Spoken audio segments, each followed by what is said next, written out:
Hello and good morning, good afternoon, good evening, wherever you are at your own screen in this lovely world. Well, our guest tonight is Dr. Graham Hill, aka Dr. G. Many of you know him as Dr. G if you watch regularly in the area of the approach of LinkedIn or some others.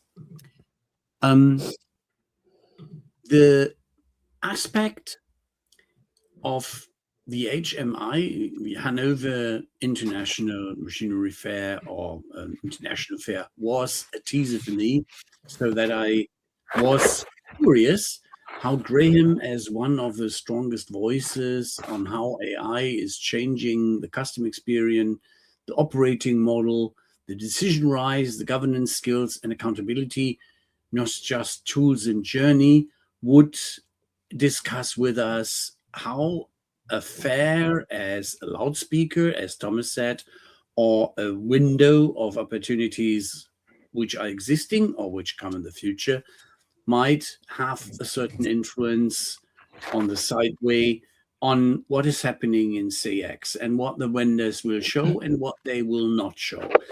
How the tip of the iceberg is shown to the window or thrown out with a loudspeaker into the public.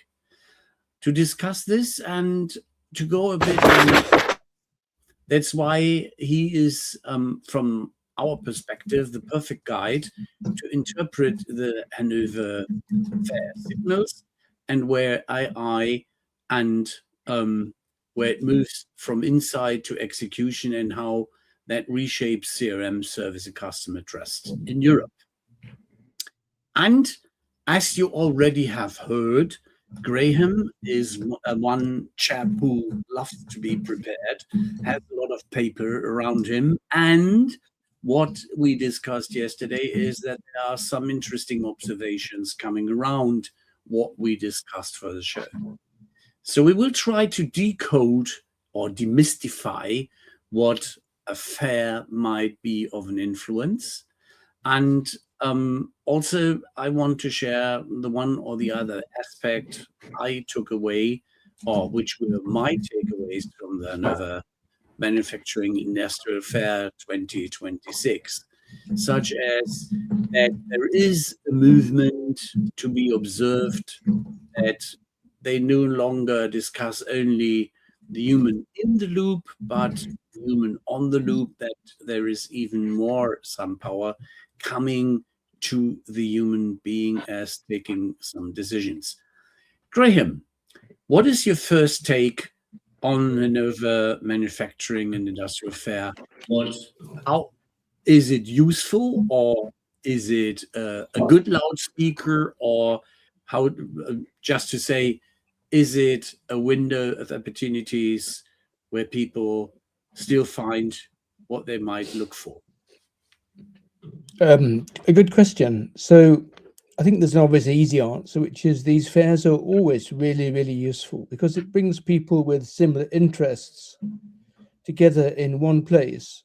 Vendors to talk about their new products and services and experiences, potential customers to talk about their challenges and their problems and the opportunities and how the two match together, and obviously third parties and advisors to try and guide both towards each other. So, from that perspective, all Messe, all trade fairs of this kind are always useful.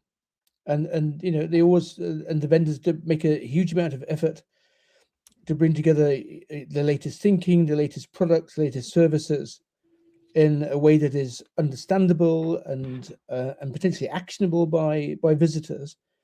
And for that purpose alone, I've always been a big, huge fan of trade fairs as part of your B2B marketing budget. So yeah, definitely very useful. And of course, there's always a few trends that come out of these events, these fairs, that you can pick up. And I think there's 3 or 4 probably from the Hannover Messe. So we can pick up those in a minute, I think. The Hannover Messe has pre-COVID been a lot more and a larger organization than it is today. They have, after COVID, 2/3 of their personnel. So there were some challenges. They had to reinvent the Hannover Fair as well, and on the aspect that, for instance, some of the exhibitors do not have still the perspective that it is the real investment. What changing in the last, with this year and show gone, last 3 years, Google, SAP, and a lot of business solution providing vendors have enriched and enlarged their participation. Larger booths, larger stands, more practical, to touch examples, how, for instance, the Blue Cloud with their agent force were showing industrial cases where they did some interesting stuff, and AWS was very spacious area, Google was more a bit practical, and you saw a very large exhibit from SAP, App Team, and some others, which have been before in lot more cages, you could say, or some presentation boxes. So there is a change. Thomas asked for some examples, what was impressive. What I Let's before that, there have been a bunch of comments. Oh. What do you think of them? First one is this one. And the second one as a follow-up, that one. I'd like to get your take on either of them. What was the first one again? I saw the second one. What was the first one again? Fairs need to be modernized. There should be a virtual fair for participants. I think it's not an either or question. I think it's an and question. So there is, we see that there is a growing interest in attending events in person, not only fairs, but also training events and conferences and what have you. And they're really, growing quite quickly. So after COVID, when we learned we couldn't go anywhere to a fair because of the risk of infection, and many of those trade fair organizations or event organizers effectively shut them down because they couldn't make any money, they're going out of business. That demand is always there. We're human species, we're a social species. We like to come together. We like to talk to things.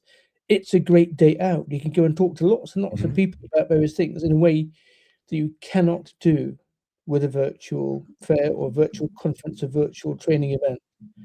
So I presented a number of virtual conferences recently, and they are no match for being there in person. So it's a lot easier, obviously, and you can prepare the same materials and deliver it. We get no feedback, other than through comments. You get no, contact with the individual people. You can't have non-presentation conversations and what have you.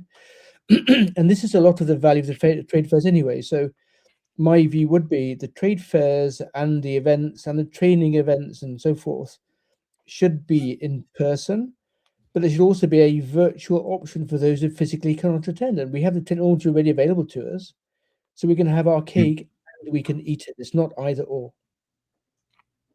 And I would like to add that especially Hannover Messe was one of the first ones which gave the opportunity to do virtual shows before COVID happened. So they were prepared and set up with studios and a lot of stuff. But what, from the exhibitor perspective, as I asked, as I resold for a certain amount of time, booths on fair shows and trade shows, fairs and exhibitions, and special interest conferences, that if you offer them, like the opportunity, what you mentioned, Graham, that they have a contact in special rounds, in breaks, where they go in a different virtual room where they can meet and talk people by clicking on them, and you got into a virtual conversation, and you could utilize camera and voice. so that it was not only typing, which is to a certain degree then annoying, that you have some real interaction options. Yeah, the thing to think about is that a modern trade fair is not a fair where you have booths and people walk by and pick up brochures and what have you. It's a multi-sided market platform. Mm-hmm. So we have hundreds of vendors and tens or hundreds of thousands of visitors.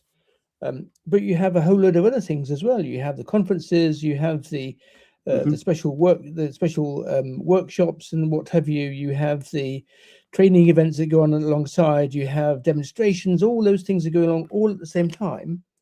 And the point of a multi-sided market platform is that it brings together people who would never normally meet to transact. And you can't do that with a virtual seminar, a virtual conference or a virtual trade fair. Yes, add it as an additional way to bring to people who couldn't make it physically to the event. I mean, for example, a few years ago, at the height of gamification, I went to the early Gamescom, which handily was only a couple of kilometers down the road at the fair ground in Cologne, where I live. So there were so many things. This is early days before we have 500,000 people go these days. So there were only 150,000 people there in those days. I went on the trade day rather than the public day to come about gamification. And there were so many things going on, not just people showing games and what have you. Loads of other things going on at the same time. Or FIBO, the fitness and bodybuilding messe. I used to go to that as well. Because my wife's involved in medical, and my son was a trained fitness person. So we used to go to FIBO, and again, there's many things going on, not just exhibits, people with booths with equipment and what have you. So it's a platform. You should treat it as a platform. We designed it as a platform, so you can bring together the real public, the real vendors, and the virtual ones as well. Fair enough. Mm-hmm. The things which are happening around the timing of Hannover Fair were a lot of announcements, and such one announcement was what made me curious what your take is on that one, Graham. We saw the perspective of human in the loop and trust emphasized. What does trust actually mean operationally when AI is starting to acting independently or on your behalf, such as one of the latest models which has been deployed by ChatGPT and also available by some other AI makers, so to say. How interesting is the perspective, and how can I still keep, to a certain extent, control, to be in a controller level or even on the stuff? My goodness, what a complicated question. It's like 25 questions all rolled into one large question. Let's try and pull it apart a little tiny bit. I can wrap it up. That's so okay. So, much do you trust an AI which is taking action?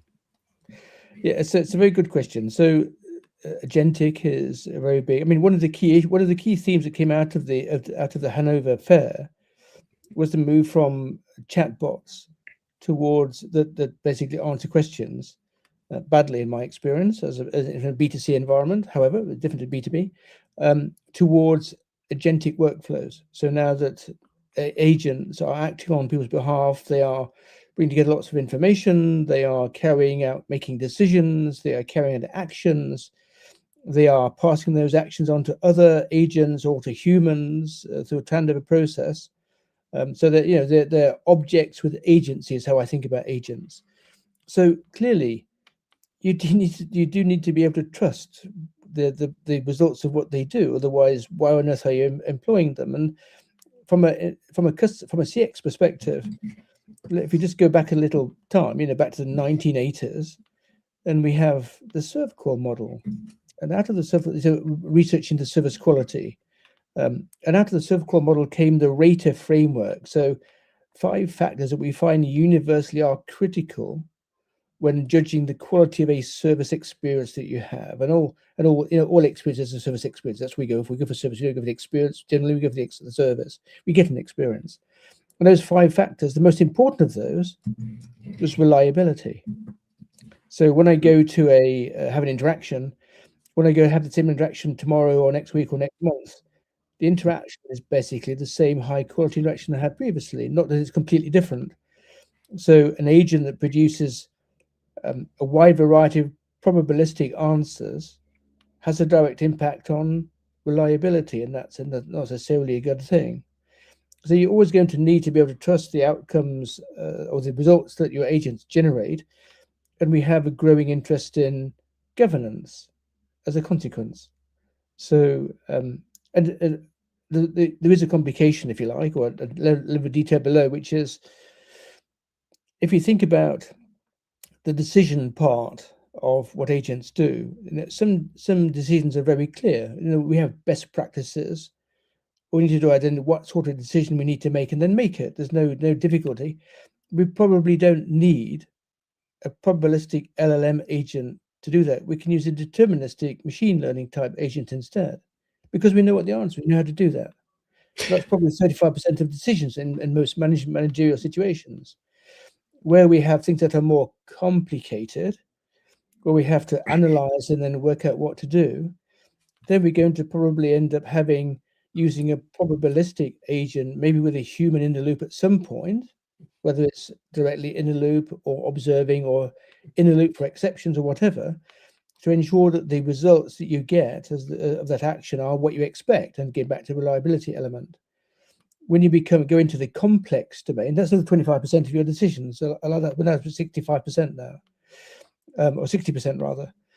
When you go over the ordered board into the disordered space of complex things where there are no good or best practices, that we don't know what's going to happen, things emerge at the interaction of different activities, then agents aren't particularly useful, because your job there is to try and run parallel safe-to-fail experiments, try and work out what's going on, then to stabilize to identify those common patterns, then to stabilize them, to make them either complicated. We can use LLMs or agents, or ideally make them clear so that we can use the deterministic agents. So the sort of decisions you need to make will drive the sort of application of agents and how you use them. The idea that we need to do everything using a probabilistic LLM-based agent is obviously a bit of a simplistic model. And it comes with other consequences as well, which is, we've seen, for example, Salesforce. They did some experiments a little while ago in their CRM tool, early version of Agent Force, which was reported in one of the papers that their team wrote together with Cornell University, I think, where complete agents failed miserably to carry out complicated tasks. They could only carry out relatively simple tasks. So, okay, so you can break tasks down into smaller parts. Then you have more moving parts and more agents talking to agents, and you have emergent behavior, particularly when things aren't relatively clear and we can't trust what the results are. Microsoft also had introduced a agentic marketplace, a market for agents, so simulating a market with agents vying to carry out activities and what have you. And again, the results were rather less than they'd hoped for. It's an experiment, so you're going to learn, and sometimes you're going to win, sometimes you're going to fail. That's what the experiments are for, to learn by doing. And another paper written up, published by Microsoft, it really didn't work very well because of the fact that, like in an agentic environment or agentic workflow, they need to be carefully designed. You need to identify what sort of decisions need to be made and what sort of agents required to make them, and whether a human needs to be made them, or whether it needs to have a human in the loop. One of the things we've found from some of the early work, for example, was an NBER, National Bureau of Economic Research, paper called Firm Data on AI. It looked at, I think, 6,000 different firms around the USA and Europe about using AI. This isn't but with agentic in particular, but it's related.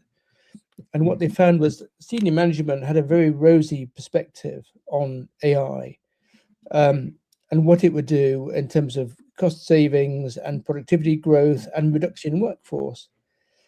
But management uses AI for relatively simple tasks, for summarizing documents, for doing some analysis work, of report writing, what have you. when the reviewers talked to people who did the hard work, the people on, the coalface, if you like, they found that often the AI that had been implemented actually resulted in more work being done, checking results because you don't trust them, applying governance, making decisions sometimes to override the choices of AI. And they expected a small increase in workforce. Now, this allies itself to some of the work done by Erik Brynjolfsson at Stanford, talking about the Turing trap, which we'll talk about a little bit later probably, whereby a lot of firms have looked at AI as a means to reduce costs by automating human activities. And that will give you short-term gains, and not easy to implement necessarily, as we've found out. It will give you short-term gains. What Erik Brynjolfsson and others, and most of the big consultancies today, talk about is the need to augment the role of people. Let AI pick up the things that it does well, gathering data, coordination, making decisions with messy data, etc. Things we can't do so well because our brains don't work that way, or aren't capable to do such things. Do it in a trusted fashion, but it's a tool to multiply the effect of people rather than just to merely replace them. And there's been a whole load of work. Erik Brynjolfsson has written papers on the Turing trap. There's a brilliant video on YouTube where it's interviewed and talks about it for about an hour. Very, very informative. I looked at it this morning. A lot of work, in this space. And that's just one factor that came out of the Hannover Messe, the idea that we're moving from chatbots guiding you through, chatbot are sort of like a glorified IVR in some ways, to becoming agents carrying out workflows. That's just one of 3 or 4 key themes that came out of the Hannover Messe for me. An interesting observation I would like to share is that where in China, the first robots were running marathons in respected times, and the humans just broke the barrier of making it below 2 hours for the 1 minute, 59 seconds, 1 hour, 59 minutes and 30 seconds. I saw that. It was amazing, wasn't it?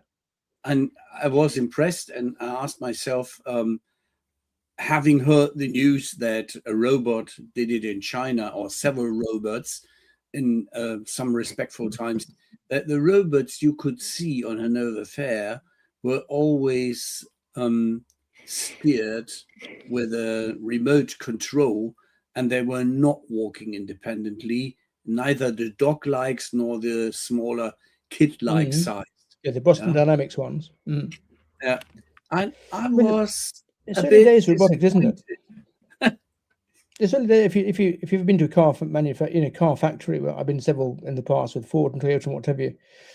In the robotics hall, you're not allowed in because they're all fixed and all large and all very, very powerful. And if you get in the way, you're toast. That's what most robots are like today. So okay. So Mr. Musk is very keen on moving his emphasis onto Optimus, his robotic environment. But I have to say, and it's a bit of a cliche, but who hasn't seen the film version of Isaac Asimov's iRobot? There's a lot of work to be done to build. I mean, okay, so Musk has a challenge with full automatic driving in his Tesla. I guess he's going to have challenges creating robots that work in a way that we accept to be done, other than for dangerous things we don't want to do, like mining or whatever. I mean, robots already exist in agriculture, but they look like tractors, and they autonomous vehicles that are guided by GPS and computation, what have you. They don't have to have legs and be a humanoid equivalent. They can look like something much more usefully designed for the job in hand. We've evolved to be an general purpose organism. So there's no need, when we're designing a robot, we don't need to make it look like that at all. Interesting enough, a lot of practical and used robots I know in warehouses doing a favorite cool job, and supporting also in manufacturing sites the transport of needed goods to get into the machine, or after they have been in autonomous groups, finalized steps in between to carry it to the next station, something like that. And that is working quite nicely. And that brings us to the second theme that I picked out of looking at the Hannover Messe, which was the idea that we're now starting to build digital twins. So, if you have an Amazon warehouse, Amazon will have a digital twin of that warehouse, who knows exactly where all the items are, on which shelf, and which row, in which building, if there's more than one building. You'll know where all the autonomous robots are, and the robots will pick the items using a digital twin model, which allows you to continuously measure, monitor, and manage the productivity of that environment using computation. So, if you're running a Caterpillar 797 loader, a big lorry, it'll carry 460 tons of ore, with tires that are 3 meters tall, then you're going to have, CAT will have a digital twin of the whole vehicle. It'll know when engines components starting to wear, to be able to monitor levels of copper or nickel or whatever in the engine oil, to be able to measure all sorts of things. So a man may arrive at your mine with a spare part to repair a vehicle just before it breaks down, because if you break down with a 797 or Caterpillar D11, these are millions of pounds or millions of dollars a day or whatever, enormous amounts of money for downtime that you can't afford to have. So the digital twin coming to your factory, coming to your Caterpillar, your gigantic Caterpillar lorry, coming to your warehouse, whatever. That was one of the big themes that came out of the that I saw.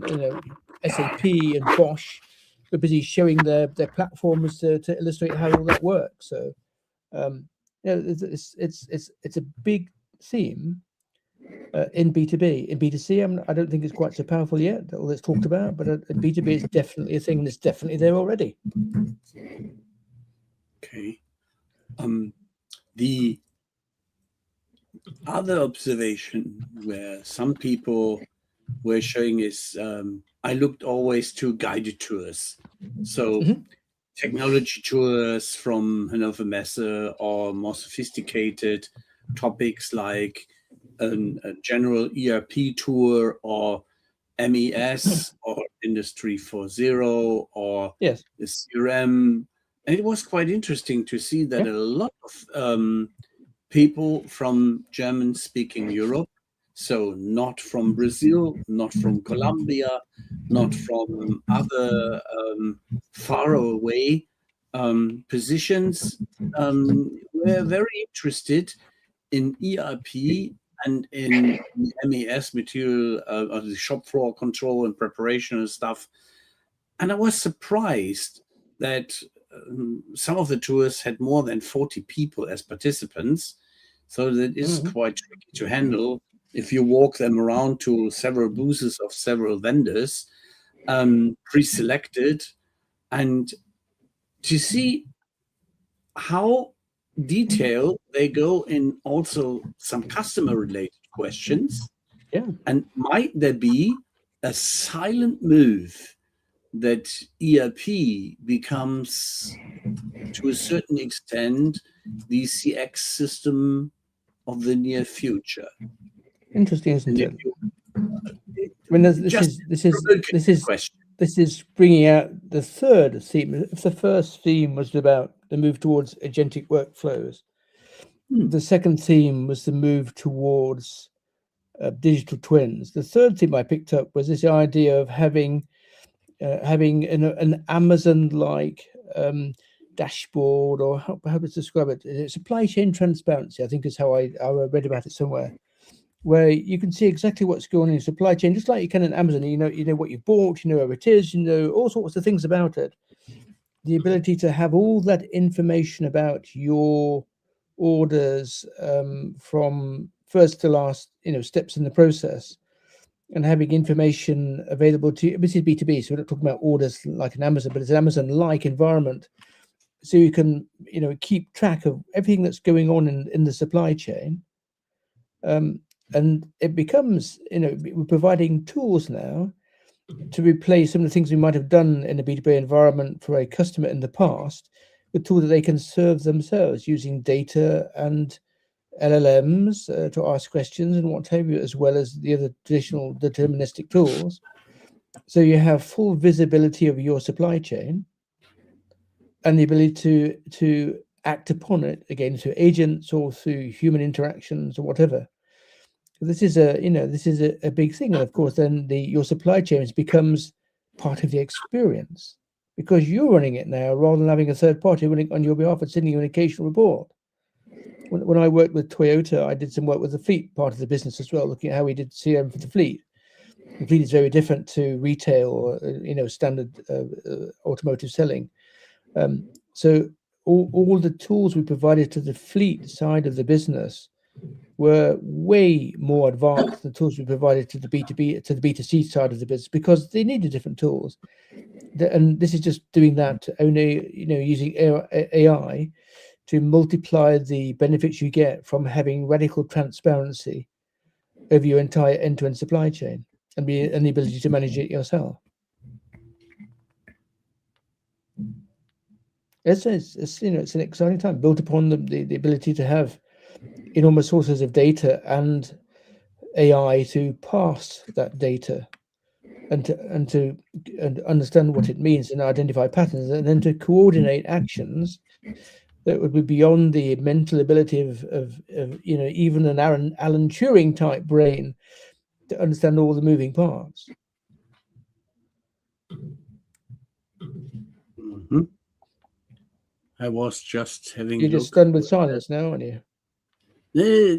I was just looking for a comment from the audience on the digital twin aspect, and I lost track, unfortunately. Let me help you. It's so hard, so hard at the bottom of the comments. Yeah, I was just scrolling, and that was taking me away. So, Graham, you had the example of a manufacturing floor. Mm. This colleague here, Kedar, let's call him Kedar. Yes.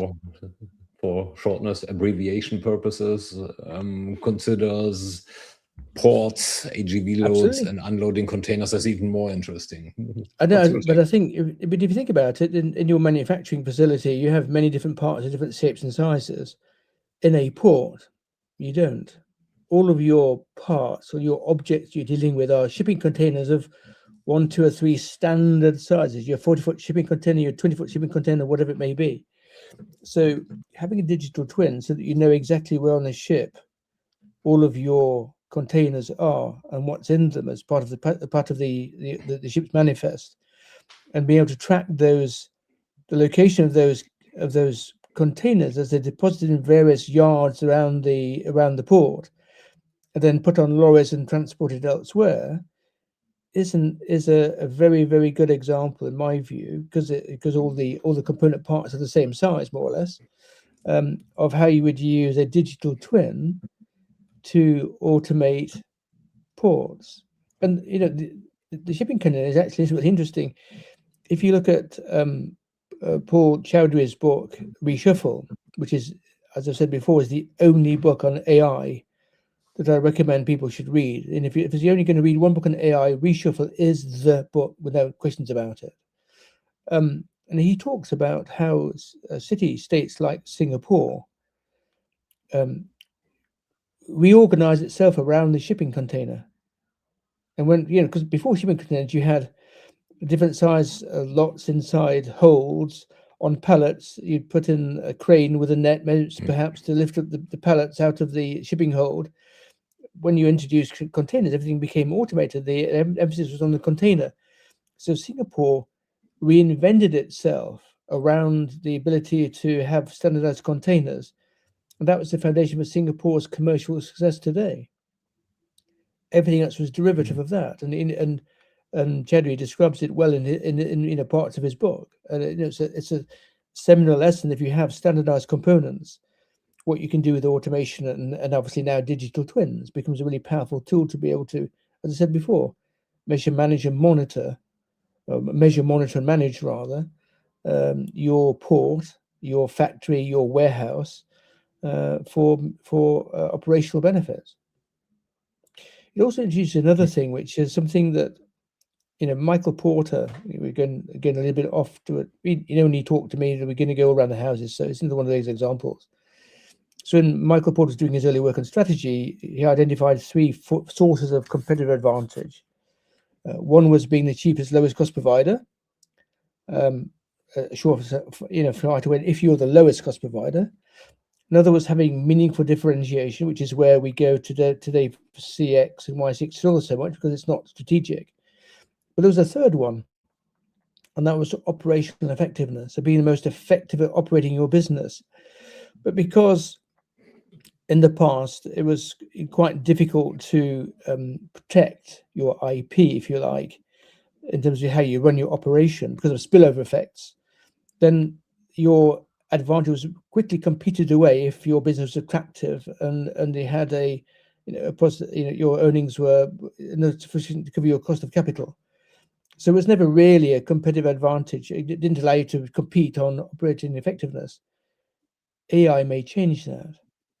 And it's been worked by Michael Mauboussin at Morgan Stanley and Kai Wu at Sparkline Capital, looking at the rise of intangibles. So intangibles today is the vast majority of value of most firms we have on the have in the S&P 500, for example, or the Russell 1000.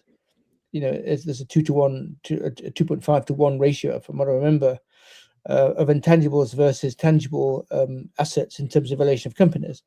And the growth of intangibles is inevitable. So AI may allow us to grow the value through augmentation of human capabilities. So the human part, the people part of intangibles, may allow us to build different ways to manage brands, another intangible.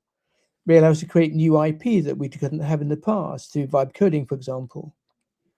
It may allow us to develop networks in ways that we couldn't in the past, all of which are, key standard parts of intangible asset value, growth. So AI may, through this mechanism of growing intangibles, allow us to start to compete for a period of time on operational effectiveness, which has never been possible in the past. But it requires you to be, really good at identifying opportunities, implementing AI, getting adopted to the organization, and most organizations struggle today. And also, unless you're a hyperscaler or an infrastructure provider, Wall Street doesn't value you as an early adopter of AI any higher than late adopters or laggards of AI use currently. That may change over time, but at the moment, there's no difference between the two. But again, AI may allow you to compete in ways that were not possible in the past and build a moat around your operations for the first time since Paul did his work in the 1980s. That, for me alone, is a super exciting thing. How so? Create a moat? Because as it allows you to multiply, so let's take the Turing trap that we talked about a minute ago for Eric Brynjolfsson. So the idea that you want to augment people rather than replace them by automation. So if you can augment your people, if you can build your agentic workflows, you can get your governance right, you can optimize the use of people and the use of computation and agents in your business, then that's quite difficult to copy because of the nature of the work. You need to redesign how you operate your business model, which is very, very difficult. Not many people know how to do that well. So that provides you with an opportunity to supercharge, if you like, your intangible assets, in this case, people, work, and culture, that other companies will find very, very hard to copy. It's valuable. We have the VRIO model from Resource Advantage Theory of the firms. It's valuable, it's rare, it's inimitable, so it's hard to copy, and it's organizationally embedded, a great foundation to compete. So intangibles, all driven by AI, if you get it right. But it's early days still. Only a minority of firms today are identified as both being implementing AI and having business benefits like reduced costs and increased revenues and reduced risk, and the acid tests really having returns that are greater than the cost of capital. So it actually creates economic value. It's only a small percentage of firms that do that currently. So it's early days, but the opportunities are clearly there for those who are able to use AI to drive intangible growth and intangible asset growth. it's the most exciting, it's a strategy. It's the most exciting thing I've seen for a long time. That's why I'm very bullish on AI, but I know it's going to be a very, very difficult ride. Brynjolfsson talks about the J-shaped productivity curve. Where we start, we spend a lot of money on technology to build the guide rails, if you like, for our new activities, to reinvent how we do our business operating model, how we develop workflows, and all those sorts of things. And you don't earn much return on that on the short term unless you're a very, very narrow focused thing. Only when you start to get broader implementation, wider adoption in the firm, you get half your people using it.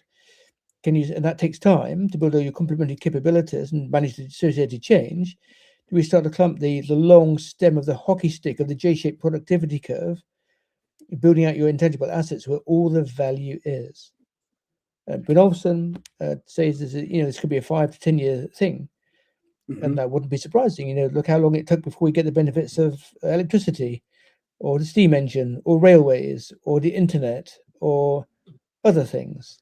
It takes time to develop these things. So we're still in the early days, and there's still plenty of opportunity for early adopters to start to gain an advantage that others will find hard to copy. There would be the question arising as one of we have touched in all your discussions. Where do you see the return of investment in some of the proof of concepts which are shown? And what I saw as an advantage these days is they're no longer just showing you a robotic arm moving fast from left to right and grabbing some stuff, but they showed you a complete story, how company XYZ is utilizing not only that robotic arm, but also artificial intelligence on dedicated certain jobs. That was, for instance, one of the showcases. You are critically observing. So I wanted to know, where is the beef?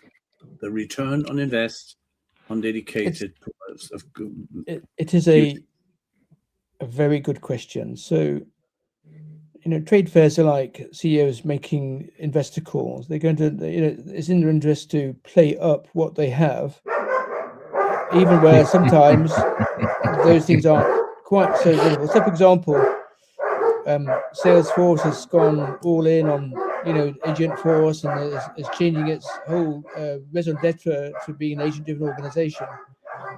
But that's competitive signaling. That's saying, I'm a huge company. I've got enormous resources. I'm betting on here, even though I can't necessarily deliver it currently. So you better not bother, don't invade my turf, because I'm so big. I'm so, the huge Goliath, I can easily beat you down. So don't bother to, don't come to my turf. So Messerhalle are good for these things. What I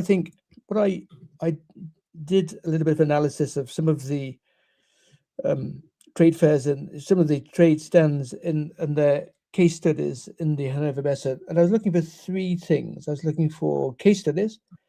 I was looking for the reported business benefits. So did it reduce costs? Did it increase revenues? Did it reduce risk? Did it increase productivity? I was looking for return on investment figures. In other words, the value it creates, are they more than the cost of capital? Because if I get benefits of 50 million, but I've spent 100 million to do that, I'm not going to cover my cost of capital. That's not necessarily a good thing, even though headline 50 million benefits is a really great thing. So did I get a positive return on invested capital? That means it is worthwhile investing more in and going further. A quick analysis using Gemini to help me to go through all the data revealed a number of business cases that had economic effects, talking about cost reduction, talking about revenue growth and what have you. But there's really only one that leapt out of the page that talked about ROI, and that was Max, and with its GenAI back office industrial process automation, talked about a 30% cost reduction and a 300% return on investment. All the rest just talked about business benefits. So this is the challenge we have at the moment, where everybody's investing in AI and trying to get benefits out. They're a lot of the time, in my view, over-egging the benefits because that's what the market expects. But they're finding it difficult to show that they actually generate a return that covers their cost of capital. I mentioned Kai Wu from Sparkline Capital earlier. He has some great papers at the Sparkline Capital website. You can download some analyst reports and what have you, and some good YouTube videos talking about growth of intangible assets. And he's done a lot of work looking through thousands of annual reports, investor calls, using natural language processing and ML to pull out companies that actually are using AI, around about 30%, that have business benefits, around about 10%, and that have business benefits and a return on investment that covers their cost of capital. It's only a few percent. And all the annual investor calls that they've had in the, I think it was the S&P 500. Again, it's early days. There's a lot of excitement around AI, as there should be. It is a transformational technology. We just don't know how it's going to do that at the moment, not in its fullest effects. People should be experimenting with this as a Horizon 3 technology.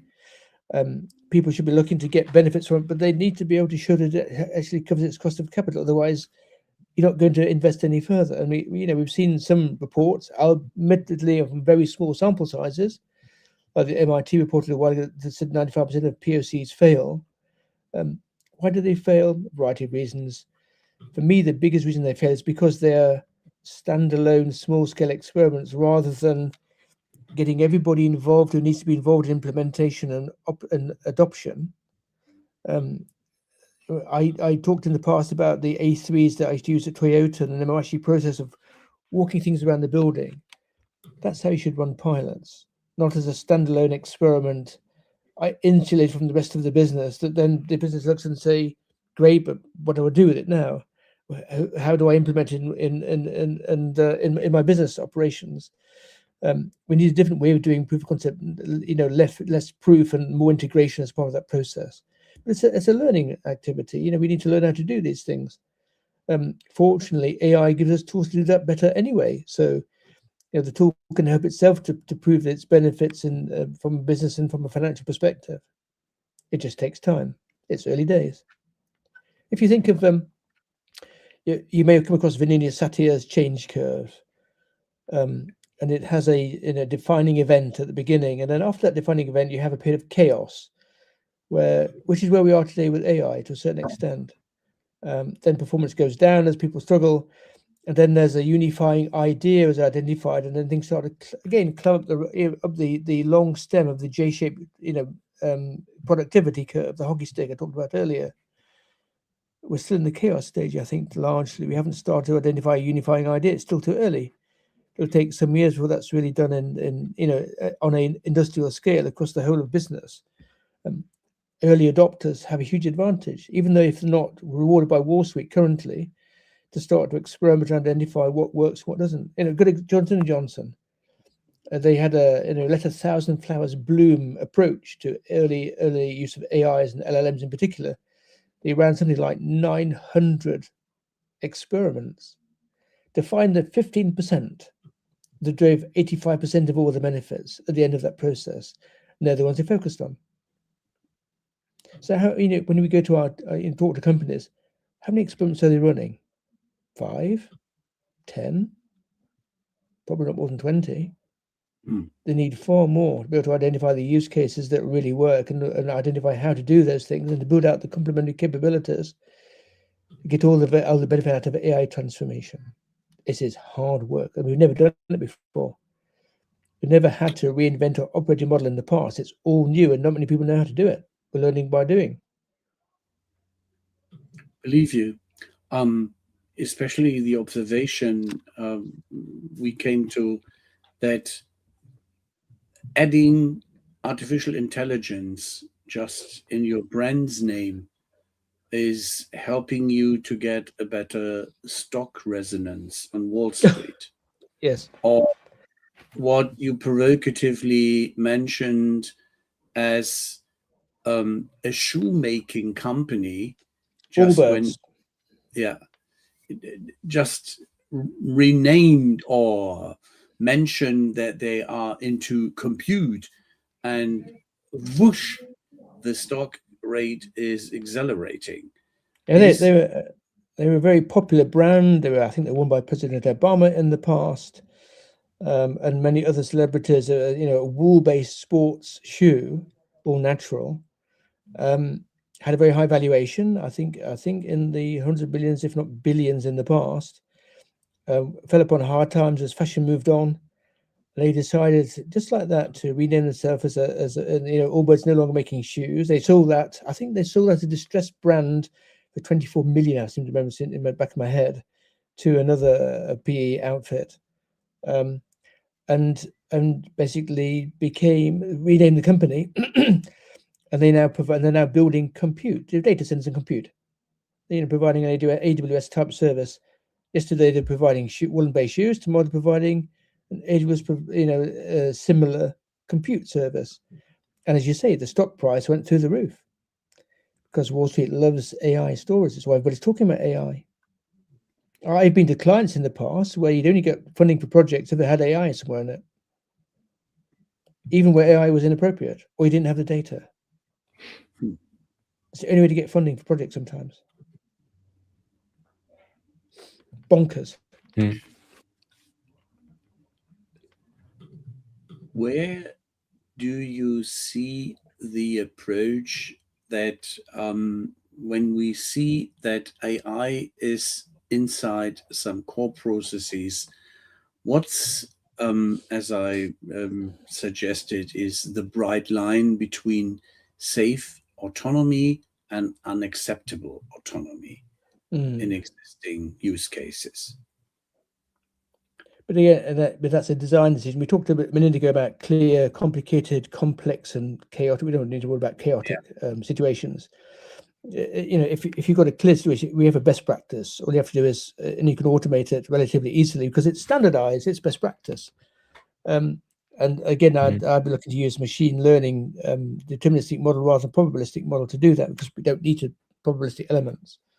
But again, it comes down to when you're doing your design process, rigorous testing, putting in guardrails. You built your rails upon which this works, but you need to put in the guardrails and governance in order to make sure that you don't get erroneous results. I mean, there are some hilarious examples. In Anthropic put in a vending machine into the Wall Street Journal offices, run by an agent. And the agent was programmed, effectively programmed the wrong word, but its goal that it was set was to maximize the profitability of this vending machine in the Wall Street Journal offices. And Wall Street Journal journalists are very, very clever people and a bit mischievous too, like all journalists are. And so they took it upon themselves to try and trick the vending machine, persuading it was become a communist vehicle and everything should be free, persuading it to sell metals, persuading it to sell live fish, and it did all the ordering and everything delivered and payment and what have you, and pricing and collection and what have you. Needless to say, it lost an absolute shed load of money. So then Anthropic put in a controller to try and bring some of the brilliance of the agent running it and the mischievousness of the Wall Street journalists under control. And again, they managed to jailbreak it relatively easily. It made for a very, very interesting and very funny example of if your agent is allowed too much leeway to make choices, and you can't guard against, in this case, benevolent game playing, but there are a lot of malevolent actors out there who are trying to break into your digital estate through weak point. I mean, we have the recent examples of a group managed to break into McKinsey's internal LLM and get access to tens of thousands of documents and client information, what have you. They didn't take anything. It was just to illustrate what could be done. And I think they broke into Bain and Accenture shortly afterwards, or BCG, one of the big players as well, because they had lax cybersecurity. So, you need to have all these things done as part of the design process, and of course, rigorous testing. And you can engage LLMs to do testing as well, of course, as well as humans. But without adequate, it's no different to normal software development. You might vibe code elements of it. You need to have a software engineer who understands how these things work to make sure that the code is understandable. But you need adequate testing to make sure it does what it's supposed to do. Otherwise, you'll get, especially when you've got agents talking to agents, and you get emergent behavior. And before long, you thought you were selling car components, you'd be selling live fish and strontium metal. Probably not strontium because it's radioactive, but you know what I mean. We are close to the end of the hour, and I would like to utilize our lately introduced lightning round to get on a question shot towards you, a fast answer with not too much reflecting and thinking about it, just what is coming to your mind. And we will switch as I start, and Thomas will continue if it's all right. Of course. What is the most underestimated AI trend, not only from the Hannover Messe, but what you observed in the last 4 months? Most underestimated trend, I would say, it's a bit boring, AI for coordination. So Paul Chowdhury talks about this throughout his reshuffle book, the power of coordination, about AI to coordinate things, gather information, make sense of it, and coordinate activities. That for me is the biggest, it's obvious thing, but it's quite difficult. So it's the biggest underestimated area. That, and as I said before, the development of intangible assets, whether people or brands or networks or IP. Mm-hmm. And what do you see as the biggest risk of CX risk in particular of agentic AI? So the biggest risk I see is the challenge of cybersecurity. So you're dealing with customer information, whether it's B2B customer or particular B2C customer. GDPR then applies in Europe as to the AI Act, what have you. So without very robust cybersecurity, you are at risk of malevolent actors, state-driven, espionage-driven, or just people out, maliciously to make a point, to be able to get into your technology and to take away things they shouldn't have access to, things they shouldn't have access to, which is a de facto data breach, which means you have to report it to your data regulator, and you might have a big fat fine as a consequence. You certainly have reputational damage. There's a good example a little while ago. The biobank in the UK was hacked, and loads of information about people's sensitive biological information about diseases and all sorts of things was available on Alibaba. It's been since taken down. Why? Because they didn't bother to put in cybersecurity because they thought it might reduce the ability to use it for research. How dumb can you be? But no, that for me is a firing offence. It should be instant dismissal and removed from the premises by large burly men in handcuffs. One red flag in AI-driven CRM vendor messaging you see? Okay, so I'm going to be controversial just for change, and I'm going to say hyper-personalization. Why? Because most hyper-personalization, like most personalization, whether driven by AI or driven by other tools, is not about customers. It's about the company, it's about products, and it's about sales. We know from research by, say, Kuhn Powell's at Northeastern University in the USA, looking at 2 years of Amazon data, I think it was, of multiple categories, that a standard campaign where we fire and forget, it gives you a baseline of response of terms of conversion. You can personalize things by identifying what characteristics about you and push messages out to the customer, and that will increase your response rate by 9 times. But if you start to use that personalization, but to make it relevant to what the customer is trying to do at that moment in time, I make it relevant to customer, not only make it you're eligible, but also suitable and desirable as a communication, not just eligible to receive something, that increases your response rate by 44 times. So 4 times better than dumb product personalization. Most personalization, hyper-personalization I've seen and driven by the vendors is about the product. It's what I think of as dumb personalization or intelligent personalization. So that's that's the biggest red flag for me, is often less and more customer driven. I mean, we talked a little while ago. There's a big thing I saw, moving from output or journey based journeys or activity based journeys into outcome based journeys. But how many of these companies now proudly saying we've done outcome based journeys, have actually looked at customers' jobs to be done, the desired outcomes, and created a customer balance scorecard defining how customers see the world, rather than the usual stalwarts of CES, CSAT, and NPS, which are not about customers at all. They're about companies and proxies for customer behavior. So there are the hyper personalization has always been a bugbear. That's why I wrote the Personalized Me Masterclass series at LinkedIn. Last but not least, which is the one capability that CX teams should build in 2026? That's a difficult question, because there's several things that are obviously lacking and valuable. The obvious one is companies don't understand or care much about their customers. So understanding your customers' jobs to be done, understanding the desired outcomes, segmenting by jobs, and working out which ones you can successfully serve and which not, is one capability that's been missing for a long time, because companies are company-oriented, not customer-oriented.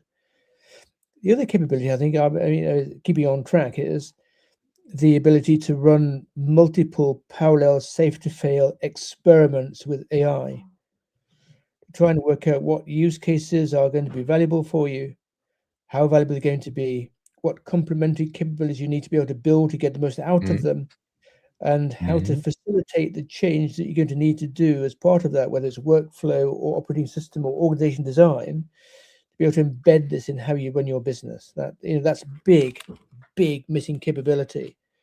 But again, it's all going to be founded on you can do all those things, but if it doesn't meet what customers actually want, why do 75% of products fail? Because they don't provide anything customers want, so they don't buy them. So that's a fundamental thing that has been missing for a long time. Okay, as we are out of time again, it's just going too fast. Thanks for your insight, Graham, and your time.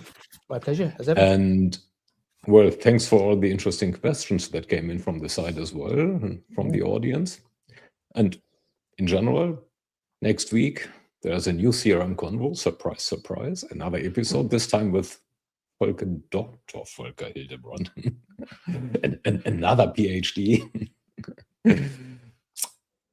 where we will very likely looking into trends with CX trends with a focus on marketing. That will be another very interesting one from Maverick Consulting, basically, from and with. So having said that, thanks and goodbye to everyone. We are going backstage now. Great.